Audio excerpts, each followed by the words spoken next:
ഇന്ത്യയുടെ പ്രധാനമന്ത്രി നരേന്ദ്രമോദി ഒരുപക്ഷെ ഇന്ത്യയുടെ ചരിത്രത്തിലെ ഏറ്റവും മികച്ച പ്രധാനമന്ത്രിമാരിൽ ഒരാളാണ് എന്ന കാര്യത്തിൽ ഒരു തർക്കവുമില്ല. ഒരുപക്ഷെ രാഷ്ട്രീയമായിട്ട് നരേന്ദ്രമോദിയെ ഇഷ്ടമല്ലാത്ത എതിർക്കുന്നവർക്ക് പോലും നരേന്ദ്രമോദി ഒരു കരുത്തനായ ഇന്ത്യയുടെ ഭരണാധികാരിയാണ് എന്ന കാര്യത്തിൽ തർക്കമുണ്ടാവില്ല. ആഗോളതലത്തിൽ ഇന്ത്യയെ ഇത്രയും പവർഫുള്ളാക്കി മാറ്റിയിട്ടുള്ള മറ്റൊരു പ്രധാനമന്ത്രിയുമില്ല, ഇന്ദിരാഗാന്ധി പോലും. ഇന്ദിരാഗാന്ധി വളരെ ശക്തിയായിട്ടുള്ള ഒരു പ്രധാനമന്ത്രി ആയിരുന്നുവെങ്കിലും നമുക്കറിയാവുന്നതുപോലെ ഇന്ത്യ US ഉൾപ്പെടെയുള്ള രാജ്യങ്ങളുമായിട്ട് അത്ര നല്ല ടേംസിലായിരുന്നില്ലെന്ന് മാത്രവുമല്ല, നിരന്തരം ഇന്ത്യയിൽ ഒരുപാട് പ്രശ്നങ്ങൾ നേരിടേണ്ടി വന്നു. ഒടുവിൽ ഇന്ദിരാഗാന്ധിക്ക് തന്നെ സ്വയം ജീവിതം അല്ലെങ്കിൽ ജീവൻ നഷ്ടമായ ഒരു സ്ഥിതി പോലും ഉണ്ടായി. അവരുടെ ഭരണപരമായ പിഴവുകളും കാര്യങ്ങൾ കൈകാര്യം ചെയ്യുന്നതിലുണ്ടായ വീഴ്ചയുമൊക്കെ അതിനൊരു കാരണവുമായിരുന്നു. എന്നാൽ നരേന്ദ്രമോദി വേറിട്ടൊരു ഭരണാധികാരിയാണ്. സ്വയം പവർഫുള്ളായിട്ടുള്ള വ്യക്തിയാണെന്ന് പറയുമ്പോൾ തന്നെ ചാണക്യതന്ത്രങ്ങൾ ഒന്നൊന്നായി പയറ്റി രാജ്യത്തെ ലോകത്തിൻ്റെ മുന്നിൽ ഒരു പ്രധാന ശക്തിയായി അവതരിപ്പിക്കാൻ നരേന്ദ്രമോദിക്ക് കഴിഞ്ഞിട്ടുണ്ട്. അതുകൊണ്ട് തന്നെ എക്കാലവും നരേന്ദ്രമോദിയുടെ പ്രധാനപ്പെട്ട തീരുമാനങ്ങളെ എല്ലാം തന്നെ നമ്മൾ സപ്പോർട്ട് ചെയ്യാറാണ് പതിവ്. കാരണം അദ്ദേഹം വളരെ ദീർഘവീക്ഷണമുള്ള ഒരു വ്യക്തിയാണെന്ന് നമുക്കറിയാം. പക്ഷേ ഇപ്പോൾ മോദി ഗവൺമെൻറ് എടുക്കുന്ന ഒരു തീരുമാനത്തോട് എന്തുകൊണ്ടോ യോജിക്കാൻ കഴിയുന്നില്ല എന്നുള്ളതാണ്. അപ്പോൾ ഇപ്പോൾ ഇന്ത്യ ഭരിക്കുന്നത് മോദിയാണെങ്കിലും മറ്റാരാണെങ്കിലും നമ്മളെ സംബന്ധിച്ചിടത്തോളം, ഇന്ത്യക്കാരെ സംബന്ധിച്ചിടത്തോളം ഇത് നമ്മുടെ രാജ്യമാണ്. അപ്പോൾ ഭരണാധികാരികൾ എടുക്കുന്ന തീരുമാനങ്ങളിൽ ചിലപ്പോൾ പല കാര്യങ്ങളുണ്ടാകാം. ഇപ്പോൾ നരേന്ദ്രമോദിയും ഇന്ത്യ ഗവൺമെൻറ്റും ഏതൊരു തീരുമാനം എടുക്കുമ്പോഴും തീർച്ചയായിട്ടും അതിനെക്കുറിച്ച് ആലോചിച്ച് തന്നെയായിരിക്കും എടുക്കുക. അതിൻ്റെ ഭാവിയിൽ ഉണ്ടാവാനിടയുള്ള അതിൻ്റെ നെഗറ്റീവായിട്ടുള്ള കാര്യങ്ങളും പോസിറ്റീവായിട്ടുള്ള കാര്യങ്ങളും ആലോചിച്ചിട്ടുണ്ടാവും. അതെങ്ങനെ നേരിടണം എന്ന് അവർക്ക് പ്ലാനിങ് ഉണ്ടാവും. അതൊക്കെ ചിലപ്പോൾ ശരിയായിരിക്കാം. ഞാൻ ഉറച്ചു വിശ്വസിക്കുന്നുണ്ട് നരേന്ദ്രമോദി അങ്ങനെ എടുത്തയാടി ഒരു തീരുമാനം എടുക്കുന്ന ആളല്ല. അദ്ദേഹം ഉറപ്പായും രാജ്യത്തിൻ്റെ സേഫ്റ്റിയെക്കുറിച്ച് ചിന്തിച്ചിട്ട് തന്നെ ആയിരിക്കാം ഒരു തീരുമാനം എടുത്തിട്ടുണ്ടാവുക. പക്ഷെ നമ്മൾ ജനങ്ങൾക്കുണ്ടാവുന്ന ആശങ്ക അത് പരിഹരിക്കാനുള്ള ധാർമ്മിക ഉത്തരവാദിത്വം ഗവൺമെൻറ്റിനുണ്ട്. അതിൽ നിന്ന് മാറി നിൽക്കാൻ ആർക്കും കഴിയില്ല. ഞാൻ പറഞ്ഞു വരുന്നത് സ്റ്റാർലിങ്കിനെ കുറിച്ചാണ്. നോക്കൂ, ഇന്നത്തെ കാലഘട്ടത്തിൽ സ്റ്റാർലിങ്ക് പോലെ ഒന്ന് നമ്മുടെ ഇന്ത്യയിലേക്ക് വരുന്നത് വളരെ വളരെ സീരിയസ് ആയിട്ടുള്ള ഒരു നാഷണൽ സെക്യൂരിറ്റി ത്രെട്ടാണ് എന്ന് പോലും പറയേണ്ടി വരും. അതിൻ്റെ കാരണം സ്റ്റാർലിങ്കിൻ്റെ ട്രാക്ക് റെക്കോർഡാണ്. സ്റ്റാർലിങ്ക് ഏത് രാജ്യത്ത് പ്രവർത്തിക്കുന്നു എന്നതുമാണ്. ഇന്ത്യ US റിലേഷൻ വളരെ നല്ല രീതിയിൽ മുന്നോട്ട് പോകേണ്ടത് ആവശ്യം തന്നെയാണ്. അതിൽ തർക്കമൊന്നുമില്ല. ഈ നൂറ്റാണ്ടിൽ ഈ രണ്ട് രാജ്യങ്ങളും തമ്മിലുള്ള ബന്ധം വളരെ പ്രധാനവുമാണ്. അതോടൊപ്പം തന്നെ ഇന്ത്യയുടെ എക്കണോമിക് ഗ്രോത്തിന് US റിലേഷൻ വളരെ അടിസ്ഥാനപരമായിട്ട് വളരെ പ്രധാനപ്പെട്ട ഒന്നാണ്. കാര്യങ്ങൾ ഇങ്ങനെയൊക്കെ ആണെങ്കിലും നമ്മൾ നമ്മുടെ രാജ്യത്തിൻ്റെ സുരക്ഷയെ ബാധിക്കുന്ന ഒരു തീരുമാനം എടുക്കുമ്പോൾ അത് അങ്ങനെ അല്ല എന്ന് ജനങ്ങളെ ബോധ്യപ്പെടുത്താനുള്ള ധാർമ്മികമായ ഉത്തരവാദിത്വം തീർച്ചയായിട്ടും ഭരണകൂടത്തിനുണ്ട്. സ്റ്റാർലിങ്ക് ഇന്ത്യയിലുള്ള 2 സ്വകാര്യ കമ്പനികളുമായി ചേർന്നിട്ട് അവരുടെ സർവീസ് ഇന്ത്യയിൽ കൊണ്ടുവരാൻ പോവുകയാണ്. സ്റ്റാർലിങ്ക് എന്ന് പറയുന്നത് ഇലോൺ മസ്കിൻ്റെ ഒരു സംവിധാനമാണ്. നാടോടുമ്പോൾ നടുവേ ഓടണം, കാലം മാറുന്നതിനനുസരിച്ച് നമ്മൾ മാറിയേ മതിയാകൂ, ഇതെല്ലാം ശരിയാണ്. പക്ഷേ ഇന്ത്യയിൽ നിലവിൽ സ്റ്റാർലിങ്കിന് കോമ്പറ്റേറ്റർ ആരുമില്ല. BSNL സ്റ്റാർലിങ്ക് മോഡലിൽ ഇൻ്റർനെറ്റ് നെറ്റ്വർക്ക് കൊണ്ടുവരാനായിട്ട് ശ്രമിക്കുന്നുണ്ട്. അവരതിൻ്റെ പരസ്യങ്ങൾ വരെ ചെയ്തതാണ്. ജിയോയും ചിലപ്പോൾ സമാനമായ രീതിയിൽ വരാൻ സാധ്യതയുണ്ട്. എന്നാൽ ഇതിന് മുമ്പ് ഇപ്പോൾ സ്റ്റാർലിങ്ക് ഇന്ത്യയിലേക്ക് വരുമെന്നാണ് പറയുന്നത്. നമ്മുടെ കേന്ദ്രമന്ത്രി Ashwini Vaishnaw welcome to Starlink എന്നോ മറ്റോ ഒരു ട്വീറ്റ് അദ്ദേഹം ചെയ്യുന്നു. വലിയ വിമർശനങ്ങൾ അദ്ദേഹത്തിന് കഴിഞ്ഞ ദിവസം നേരിടേണ്ടി വരുന്നു. പതിയെ അദ്ദേഹം ആ ട്വീറ്റ് പിൻവലിക്കുന്നുണ്ട്. സ്റ്റാർലിങ്ക് ഇപ്പോൾ ഇന്ത്യയുമായിട്ട് വലിയൊരു കരാറിന് ശ്രമിക്കുകയാണ്. എന്ന് വെച്ചാൽ ഒരു 10, 15, 20 വർഷം നീണ്ടു നിൽക്കുന്ന ഒരു കരാറ്. ഇന്ത്യ ഗവൺമെൻറ് ആകട്ടെ ഒരു 5 വർഷത്തെ കരാറാണ് പ്ലാൻ ചെയ്യുന്നതെന്നാണ് സൂചന. പക്ഷേ ഇവിടെ വളരെ പ്രധാനപ്പെട്ട ഒരു പ്രശ്നം എന്താണെന്ന് വെച്ചാൽ ഈ സ്റ്റാർലിങ്ക് എന്ന് പറയുന്നത് നമ്മുടെ നാഷണൽ സെക്യൂരിറ്റിക്ക് ഒരു വലിയ പ്രശ്നമാണ്. അത് എങ്ങനെയെന്ന് പറയാം. ഇപ്പോൾ യുക്രൈൻ യുദ്ധത്തിൽ താൻ സ്റ്റാർലിങ്ക് നെറ്റ്വർക്ക് ഓഫ് ചെയ്ത് കഴിഞ്ഞാൽ അല്ലെങ്കിൽ തൻ്റെ ഇൻ്റർനെറ്റ് വിച്ഛേദിച്ച് കഴിഞ്ഞാൽ യുക്രൈൻ ഒന്നുമല്ലാതായി തീരും എന്ന് ഏതാനും ദിവസങ്ങൾക്ക് മുമ്പാണ് ഇലോൺ മസ്ക് പറഞ്ഞത്. ഇറാനിൽ വിദ്യാർത്ഥി പ്രക്ഷോഭം നടക്കുന്ന സമയത്ത്, അപ്പോൾ US പ്രസിഡന്റ് ജോ ബൈഡനാണ്, ട്രംപ് പോലുമല്ല. വിദ്യാർത്ഥി പ്രക്ഷോഭം നടക്കുന്ന സമയത്ത് വിദ്യാർത്ഥികൾക്ക് സൗജന്യമായിട്ട് ഇൻ്റർനെറ്റ് ഈ നമ്മുടെ ഇലോൺ മസ്ക് കൊടുത്തു, ഈ സ്റ്റാർലിങ്കിലൂടെ. അത് ആ രാജ്യത്തിന് വലിയ രീതിയിലുള്ള പ്രശ്നങ്ങൾ സൃഷ്ടിച്ചു. കാരണം പ്രതിഷേധവും കലാപവും ഒക്കെ ആളിക്കത്തുന്നതിന് കാരണമായി. അതിൽ ഇറാൻ ഗവൺമെൻറ്റിൻ്റെ ഭാഗത്ത് തെറ്റുകളൊക്കെ ഉണ്ട്, അത് വേറെ വിഷയം. പക്ഷേ ഒരു രാജ്യത്തിൽ ആ ഗവൺമെൻറ്റിൻ്റെ അനുമതി ഇല്ലാതെ മറ്റൊരു രാജ്യത്ത് ഉള്ള ഒരു ബിസിനസ്സുകാരൻ ഇങ്ങനെ ഒരു സേവനം ആ രാജ്യത്ത് കൊടുക്കുമ്പോൾ ആ രാജ്യത്തെ കലാപത്തെ ആളിക്കത്തിക്കുക എന്നാണ് അയാളുടെ ഉദ്ദേശം. ഇപ്പം നമ്മുടെ വടക്കിഴക്കൻ സംസ്ഥാനങ്ങളിൽ, ജമ്മു കാശ്മീരിലൊക്കെ പലപ്പോഴും കലാപങ്ങളോ അല്ലെങ്കിൽ അക്രമ സംഭവങ്ങളോ ഒക്കെ ഉണ്ടാവും. ഇത്തരം സമയങ്ങളിൽ ഇന്ത്യ എന്ത് ചെയ്യുമെന്ന് വെച്ചാൽ പെട്ടെന്ന് ഇൻ്റർനെറ്റ് വിച്ഛേദിക്കും. അതെന്തുകൊണ്ടാണെന്ന് വെച്ച് കഴിഞ്ഞാൽ ഇത് ആളിപ്പടരാതിരിക്കാൻ. ഇൻ്റർനെറ്റിലൂടെയാണ് ഇതൊക്കെ ഇപ്പോൾ ആളിപ്പടരുന്നത്, പണ്ടത്തെ പോലെയല്ല. ഇന്റർനെറ്റ് കട്ട് ചെയ്യുക എന്നുള്ളത് ഉടനെ ചെയ്യുന്ന കാര്യമാണ്.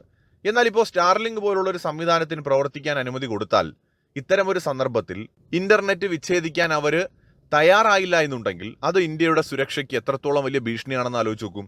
മാത്രമല്ല സ്റ്റാർലിങ്ക് ഒരു ഔട്ട്സൈഡ് വർക്ക് ചെയ്യുന്ന ഒരു പ്ലെയർ ആണ്. ഇപ്പൊ ഇന്ത്യക്കകത്തുള്ള ഒരു കമ്പനി ആണെന്നുണ്ടെങ്കിൽ തീർച്ചയായിട്ടും കുറെ കൂടി അവർക്ക് ഇന്ത്യ ഗവൺമെന്റിനോട് കമ്മിറ്റ്മെന്റ് ഉണ്ടാവും. ഇപ്പോൾ ഇന്ത്യയിലുള്ള 2 കമ്പനികളുമായിട്ട് ചേർന്ന് സ്റ്റാർലിങ്ക് വരുന്നു എന്നാണ് നമ്മൾ അറിയുന്നത്. ജിയോയും എനിക്ക് തോന്നുന്നു എയർടെല്ലാന്ന് തോന്നുന്നു. അപ്പോൾ ഇത് ചിലപ്പോൾ ഒരുപാട് നിബന്ധനകളോടൊക്കെ തന്നെ ആയിരിക്കാം കേട്ടോ. അത് വേറെ കാര്യം. ഇതിന്റെ വിശദാംശങ്ങളൊന്നും ഇതുവരെ പുറത്തു വരാത്തതുകൊണ്ട് ഞാൻ തീർത്തും ഇന്ത്യ ഗവൺമെന്റിന്റെ തീരുമാനം തെറ്റാണെന്നൊന്നും ഞാൻ പറയുന്നില്ല. പക്ഷേ ഇതിനകത്തുള്ള ആശങ്ക പറയാതിരിക്കാൻ പറ്റില്ല. ഞാൻ എപ്പോഴും വീഡിയോയിൽ പറയാറുണ്ട്, ഇന്ത്യ ഭരിക്കുന്നത് നരേന്ദ്രമോദിയാണോ രാഹുൽ ഗാന്ധിയാണോ എന്നുള്ളത് നമ്മുടെ വിഷയമല്ല. രാജ്യത്തെ സ്നേഹിക്കുന്ന നാഷണലിസ്റ്റുകളുടെ പ്രശ്നം എന്ന് പറയുന്നത് രാജ്യത്തിന്റെ സുരക്ഷയും വളർച്ചയുമാണ്. നമ്മുടെ രാജ്യം മുന്നോട്ട് പോകേണ്ടതുണ്ട്, ശക്തമാകേണ്ടതുണ്ട്. അതോടൊപ്പം രാജ്യത്തിന്റെ സുരക്ഷ വളരെ പ്രധാനമാണ്. മോദിജി ആയതുകൊണ്ട് അദ്ദേഹം എന്ത് ചെയ്താലും നമ്മൾ കണ്ണുമടച്ച് സപ്പോർട്ട് ചെയ്യും. മോദിജി എന്ത് പറഞ്ഞാലും അത് ശരിയാണ് എന്നുള്ളതല്ല ശരിയായ നിലപാട്. മറിച്ച് മോദിയാണെങ്കിലും അദ്ദേഹത്തിന് തെറ്റുപറ്റിക്കഴിഞ്ഞാൽ നമ്മൾ ആ തെറ്റിനെ ചൂണ്ടിക്കാണിക്കേണ്ടതുണ്ട്. ആശങ്കകൾ അദ്ദേഹത്തിന്റെ തീരുമാനത്തിൽ ഉണ്ടായാൽ അത് നമ്മൾ തീർച്ചയായിട്ടും ഉയർത്തേണ്ടതുണ്ട്. കാരണം ഇത് നമ്മുടെ രാജ്യമാണ്. ഈ രാജ്യത്തിലെ ഏതൊരു ഭരണകൂടവും എടുക്കുന്ന തീരുമാനം ഇന്നത്തെ തലമുറയെ മാത്രമല്ല വരും തലമുറകളെ കൂടി ബാധിക്കുന്ന ഒരു കാര്യമാണ്. അപ്പൊ അത്തരം വിഷയങ്ങളിൽ തീർച്ചയായിട്ടും നമുക്ക് ആശങ്കകളുണ്ട്. അപ്പൊ ഇവിടെ ഈ സ്റ്റാർലിങ്ക് എന്ന് പറയുന്ന ഒരു സംവിധാനം വരുമ്പോൾ ഇപ്പൊ തന്നെ നമുക്കറിയാം തീവ്രവാദ ഗ്രൂപ്പുകൾ ഒരുപാടുണ്ട്. വടക്കിഴക്കൻ സംസ്ഥാനങ്ങളിൽ ഉൾപ്പെടെയുള്ള തീവ്രവാദ ഗ്രൂപ്പുകൾക്ക് കമ്മ്യൂണിക്കേറ്റ് ചെയ്യാനായിട്ട് ഇന്ന് കുറച്ച് ബുദ്ധിമുട്ടാണ്. സ്റ്റാർലിങ്ക് വരുമ്പോൾ ഇപ്പോൾ ഇന്ത്യയിൽ നിയന്ത്രിതമായിട്ടാണെന്ന് തന്നെ കരുതുക. നാളെ ഇന്ത്യ US റിലേഷൻ ഒന്ന് മോശമാവുന്ന സമയത്താണെങ്കിൽ ഇത്തരം വിഘടനവാദ ഗ്രൂപ്പുകൾക്കടക്കം സൗജന്യമായിട്ട് ഇന്റർനെറ്റ് ഉപയോഗിക്കാനുള്ള അനുമതി ഇലോൺ മസ്ക് വിചാരിച്ചാൽ കൊടുക്കാൻ കഴിയും. ഇന്ത്യ ഗവൺമെന്റിനെ നിഷേധിച്ചുകൊണ്ട് തന്നെ. അമേരിക്കയുടെ ഒരു പവർ നമുക്കറിയാം, വളരെ പവർഫുൾ ആയിട്ടുള്ള ഒരു രാജ്യമാണ്. ഇപ്പൊ റഷ്യ, ചൈന, ഇറാൻ പോലെയുള്ള രാജ്യങ്ങൾ സ്റ്റാർലിങ്കിനെ ഇതുവരെയും അവരുടെ അടുത്തേക്ക് കൊണ്ടുവന്നിട്ടില്ല. പക്ഷേ ഒരു കാര്യം ശരിയാണ്, നമ്മൾ ഈ ഒരു കമ്പാരിസൺ നടത്തുന്നതിൽ കുറച്ച് ഔചിത്യക്കുറവുണ്ട്. അത് ഞാൻ പറയാം. എന്ന് വെച്ചാൽ ടെസ്ല കാറുകൾ ധാരാളം ചൈനീസ് നിരത്തുകളിൽ ഓടുന്നുണ്ട്. ഒരു കാലത്ത് അമേരിക്കയുടെ സമ്മർദ്ദങ്ങൾക്ക് ചൈനയ്ക്ക് വഴങ്ങേണ്ടി വന്നിട്ടുണ്ട്. അതുകൊണ്ടാണ് ഇപ്പോൾ ഗൂഗിൾ ഉൾപ്പെടെയുള്ള പ്ലാറ്റ്ഫോമുകൾ ചൈനയിൽ നിരോധിക്കപ്പെട്ടപ്പോഴും പകരം അമേരിക്കയുടെ കമ്പനികൾക്ക് ധാരാളം ചൈനീസ് മാർക്കറ്റ് അവർ തുറന്നു കൊടുത്തത്. അതുകൊണ്ടാണ് അമേരിക്ക അങ്ങ് സഹിച്ച് മുന്നോട്ട് പോയതും. അപ്പോൾ ഒരു കാലത്ത് അമേരിക്കൻ സമ്മർദ്ദങ്ങളിൽ ചൈനയ്ക്ക് വഴങ്ങേണ്ടി വന്നതിന്റെ കാരണം അവരുടെ എക്കണോമിക് ഗ്രോത്ത് പൂർണ്ണമായും US-നെയും യൂറോപ്യൻ രാജ്യങ്ങളെയും ആശ്രയിച്ചായിരുന്നു. അത് ഇന്ന് ആ സ്ഥിതിയിൽ മാറ്റം വന്നിട്ടുണ്ട്. അതുകൊണ്ട് ചൈനയ്ക്ക് US-ന്റെ തീരുമാനങ്ങളെ നിഷേധിക്കാം, അല്ലെങ്കിൽ ചൈനയ്ക്ക് സ്വതന്ത്രമായ തീരുമാനമെടുക്കാം. കാരണം അവർ എക്കണോമിക്കലി ഗ്രോ ചെയ്തു. എന്നാൽ ഇന്ന് ഇന്ത്യ പണ്ട് ചൈന നിന്ന അവസ്ഥയിൽ നിൽക്കുകയാണ്. പണ്ട് ഈ പറഞ്ഞ കമ്പനികളും കാര്യങ്ങളും ഒക്കെ ആയിരുന്നു മാർക്കറ്റിലേക്ക് ആക്സസ് പ്രതീക്ഷിച്ചിരുന്നതെങ്കിലും ഇന്ന് ഇന്റർനെറ്റ് യുഗത്തിൽ ഈ സ്റ്റാർലിങ്ക് പോലെയുള്ള അല്ലെന്നുണ്ടെങ്കിൽ മോഡേൺ ആയിട്ടുള്ള ടെക്നോളജി, ആർട്ടിഫിഷ്യൽ ഇന്റലിജൻസ് ഉൾപ്പെടെ ഇന്ന് ഇത്തരത്തിൽ മാർക്കറ്റിൽ ഒരു പ്രധാനപ്പെട്ട ഒരു മത്സരം കാഴ്ചവെക്കുന്ന സമയത്ത് തീർച്ചയായിട്ടും ഇന്ത്യക്ക് പലപ്പോഴും US-ന്റെ ആവശ്യങ്ങൾക്ക് വഴങ്ങി കൊടുക്കേണ്ടി വരാം. കാരണം നമ്മളെ സംബന്ധിച്ചിടത്തോളം നമ്മുടെ വളർച്ചയിൽ US-ന് വളരെ വലിയൊരു പങ്കുണ്ട്. അപ്പോൾ US-ന്റെ സഹായം ഇല്ലാതെ നമുക്ക് എക്കണോമിക് ഗ്രോത്ത് പോസിബിളും അല്ല. അപ്പോൾ കാര്യം കാണാൻ കഴുതക്കാലം പിടിക്കണം എന്നുള്ള ഒരു സാഹചര്യം ഇവിടെ ഉണ്ട്. അപ്പോൾ നമ്മളിവിടെ വലിയ തൻ്റെയിടവും വലിയ ഡയലോഗും അടിച്ച് നിന്ന് കഴിഞ്ഞാൽ അമേരിക്കയ്ക്ക് നഷ്ടപ്പെടാൻ ഒന്നുമില്ല. എന്നാൽ ഇന്ത്യക്ക് നേടാൻ ഒരുപാടുണ്ട് താനും. ഇപ്പം ഇന്ത്യയിലെ മാർക്കറ്റ് തുറന്നു കൊടുക്കാതിരുന്നിട്ടും അമേരിക്ക ഒരു സ്വയം സൂപ്പർ പവറാണ്. അമേരിക്ക വലിയ വിപണിയാണ്, എല്ലാമാണ്. അപ്പോൾ ഇന്ത്യൻ മാർക്കറ്റിൽ അവർക്ക് ആക്സസ് കൊടുത്താൽ അവർക്ക് കുറച്ച് കൂടുതൽ ലാഭം ഉണ്ടാക്കാം എന്നുള്ളതിനപ്പുറം ഇന്ത്യയുമായിട്ടുള്ള ബന്ധം വഷളായി എന്ന് പറഞ്ഞ് അവർക്കൊന്നും സംഭവിക്കാനൊന്നുമില്ല. അവർ ചിലപ്പോൾ ചൈനയുമായിട്ട് കുറെ കൂടെ ഹെൽത്തി റിലേഷൻ ഉണ്ടാക്കും, ഇല്ലെങ്കിൽ പാകിസ്ഥാനുമായിട്ട് നല്ലൊരു റിലേഷൻ ഉണ്ടാക്കും. നമ്മളെ ഉത്തര കൊറിയ ഉൾപ്പെടെയുള്ള രാജ്യങ്ങളെ ഉപരോധത്തിൽപ്പെടുത്തുന്നത് പോലെ അമേരിക്ക വിചാരിച്ചാൽ ഒരു 10-20 വർഷത്തേക്ക് നമ്മുടെ വളർച്ചയെ മുരടിപ്പിക്കാനൊക്കെ സാധിക്കും. അപ്പോൾ ഇന്ത്യ ഗവൺമെന്റിന് മേൽ വലിയ സമ്മർദ്ദമൊക്കെ ഉണ്ട്, ശരിയാണ്. പക്ഷേ സ്റ്റാർലിങ്ക് പോലുള്ള ഒരു സംവിധാനത്തിന് ഇന്ത്യയിലേക്ക് ഒരു പെർമിറ്റ് കൊടുക്കുന്നത് എന്തുകൊണ്ടോ അത് ഒരുപാട് ആശങ്കകൾ ഉണ്ടാക്കുന്നത് തന്നെയാണ്. കാരണം നാളെ ഇപ്പോൾ ട്രംപ് മാറിയിട്ട് മറ്റൊരാൾ വരികയാണ്, മിഷേൽ ഒബാമ അമേരിക്കൻ പ്രസിഡന്റ് ആണെന്ന് കരുതുക. ഈ സ്ത്രീ ഒബാമയെ നമുക്കറിയാം, അയാൾക്ക് ഇന്ത്യ അത്ര വലിയ താല്പര്യമൊന്നുമില്ല. മിഷേൽ ഒബാമയും അതേപോലെയൊക്കെ തന്നെയായിരിക്കും. ഇന്ത്യക്കെതിരായിട്ട് അവർ നീക്കങ്ങൾ നടത്തുന്ന സമയത്ത് അല്ലെങ്കിൽ ഇന്ത്യ US റിലേഷൻ മോശമാവുകയാണെങ്കിൽ തീർച്ചയായിട്ടും അന്ന് ഇലോൺ മസ്ക് ഉൾപ്പെടെയുള്ളവർ അമേരിക്കൻ ഗവൺമെന്റിനൊപ്പേ നിൽക്കുള്ളൂ. ഇന്ന് ട്രംപിന്റെ കൂടെ നിൽക്കുന്ന മസ്ക് അന്ന് ആരാണോ പ്രസിഡന്റ് അയാളെ കൂടെ നിൽക്കും. അപ്പൊ ഇങ്ങനത്തെ ഒരു സാഹചര്യത്തിൽ ഇന്ത്യക്ക് അത് സുരക്ഷാ ഭീഷണി തന്നെയാണ്. മറ്റൊന്ന്, ഈ ഇലോൺ മസ്ക് എന്ന് പറയുന്ന ഒരു സ്വേച്ഛാധിപതിയാണ്. അയാള് ലോകം മുഴുവൻ അടക്കി പിടിക്കണമെന്ന് ആഗ്രഹിക്കുന്ന, അടക്കി ഭരിക്കണമെന്ന് ആഗ്രഹിക്കുന്ന ഒരാളാണ്. അയാളെപ്പോലുള്ള ഒരാൾക്ക് ഇന്ത്യൻ വിപണി അങ്ങനെ സമ്മർദ്ദത്തിന് വഴങ്ങിക്കൊണ്ട് തുറന്നു കൊടുക്കുന്നത് ശരിയായിട്ട് തോന്നുന്നില്ല.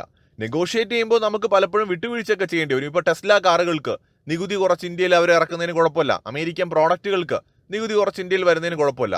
പക്ഷേ ഇന്ത്യ സ്വയം ബഹിരാകാശ രംഗത്ത് വളരെ പവർഫുൾ ആയിട്ടുള്ള ഒരു രാജ്യമാണ്. ഇസ്രോ വിചാരിച്ചാലും നമുക്ക് സ്റ്റാർലിങ്ക് മോഡലിലുള്ള ഇന്റർനെറ്റ് സംവിധാനമൊക്കെ കൊണ്ടുവരാനൊക്കെ പറ്റും. അമേരിക്കയുടെ അത്രയും എഫിഷ്യൻ്റ് ആയിരിക്കണമെന്നൊന്നുമില്ല, പക്ഷെ കൊണ്ടുവരാൻ പറ്റും. ഇന്ത്യയിലെ പ്രൈവറ്റ് പ്ലേയേഴ്സ് വിചാരിച്ചാലും പറ്റും. അങ്ങനെ ഇരിക്കെ നമ്മൾ സ്റ്റാർലിങ്കിന് വഴങ്ങി കൊടുക്കുന്നത് എന്തുകൊണ്ടോ ശരിയായിട്ട് തോന്നുന്നില്ല. അത് വലിയ രീതിയിലുള്ള സുരക്ഷാ ഭീഷണി ഉയർത്തുമെന്നാണ് കരുതുന്നത്. ചിലപ്പോൾ ഇന്ത്യ ഗവൺമെന്റിന് ഇക്കാര്യത്തിലൊക്കെ കൃത്യമായിട്ടുള്ള പ്ലാനിങ്ങുകൾ ഉണ്ടാകാം. അവരത് പബ്ലിക്കലി തുറന്നു പറയണമെന്നൊന്നുമില്ല. അവർ ഇന്ത്യയുടെ സുരക്ഷയെ ഒരിക്കലും, ഞാൻ വിചാരിക്കുന്നില്ല മോദി ഗവൺമെന്റ് ഇന്ത്യയുടെ സുരക്ഷയെ ഒരിക്കലും കൊണ്ടുവന്ന് ഒരു രാജ്യത്തിന്റെ മുന്നിൽ അടിയറവ് വയ്ക്കുമെന്നൊന്നും ഞാൻ വിചാരിക്കുന്നില്ല. പക്ഷേ ഇപ്പം നമ്മളെപ്പോലെ സാധാരണ പ്രേക്ഷകർക്ക്, ജനങ്ങൾക്ക് തോന്നുന്ന ആശങ്ക പരിഹരിക്കാനുള്ള ഉത്തരവാദിത്വം ഗവൺമെന്റിനുണ്ട്. പിന്നെ എനിക്ക് പ്രിയപ്പെട്ട പ്രേക്ഷകരോട് പറയാനുള്ളത്, ഇനിയിപ്പോൾ ഏതൊക്കെ അമേരിക്കൻ കമ്പനികൾ ഇന്ത്യയിൽ വന്നാലും നമ്മൾ മനസ്സിലാക്കേണ്ടത് പരമാവധി ഇന്ത്യൻ കമ്പനികളുടെ സേവനങ്ങൾ ഉപയോഗപ്പെടുത്തുക, ഇന്ത്യൻ പ്രോഡക്റ്റുകൾ പരമാവധി ഉപയോഗപ്പെടുത്തുക. എല്ലാ കാര്യത്തിലും നമുക്കത് പറ്റില്ല, പക്ഷെ പരമാവധി ഇന്ത്യൻ കമ്പനികളുടെ സേവനങ്ങളും ഒപ്പം ഇന്ത്യൻ പ്രോഡക്റ്റുകളും നമ്മൾ ഉപയോഗിക്കാനായിട്ട് ശ്രമിക്കണം. സ്റ്റാർലിങ്ക് വന്നാലും വന്നോട്ടെ, ഉപയോഗിക്കരുത് നമ്മുടെ ഡേറ്റ. നമ്മുടെ മൊബൈൽ ഫോണിൽ നമ്മളിത് ഉപയോഗിക്കുമ്പോൾ നമ്മുടെ ഡേറ്റ ഒന്നും സുരക്ഷിതമാണെന്നൊന്നും പറയാൻ പറ്റില്ല, തീർത്തും പറയാൻ പറ്റില്ല. അപ്പോൾ അതുകൊണ്ട് ഇന്ത്യൻ കമ്പനികൾക്ക് കുറെ കൂടി ഇന്ത്യൻ ഗവൺമെന്റിനോടും രാജ്യത്തിനോടും കമ്മിറ്റ്മെന്റ് കാണും. വിദേശ കമ്പനികളിൽ നിന്ന് നമ്മൾ ഇതൊന്നും പ്രതീക്ഷിക്കരുത്. ചിലപ്പോൾ വില കുറച്ച് തരാൻ മസ്ക് തയ്യാറാവും മാർക്കറ്റ് പിടിക്കാൻ വേണ്ടി, പക്ഷെ ഒരിക്കലും നമ്മൾ അതിൽ വഴങ്ങിക്കൊടുക്കരുത്. ഇനിയിപ്പോൾ ജിയോ തന്നെ നമുക്ക് ഈ പറയുന്ന സ്റ്റാർലിങ്ക് നമുക്ക് വില കുറച്ച് ഓഫർ ചെയ്തേക്കാം, കാരണം അവരാണല്ലോ ടൈപ്പ് ആവുന്നത്, ജിയോയും എയർടെല്ലും ഒക്കെ ആണല്ലോ ടൈപ്പ് ആവുന്നത്. അപ്പോഴും നമ്മൾ വളരെ ശ്രദ്ധയോടെ മാത്രമേ ഇതിനെ ഉപയോഗിക്കാവൂ എന്നുള്ളതാണ് എനിക്ക് പറയാനുള്ളത്. മറ്റൊരു വീഡിയോ ആയിട്ട് വീണ്ടും കാണാം.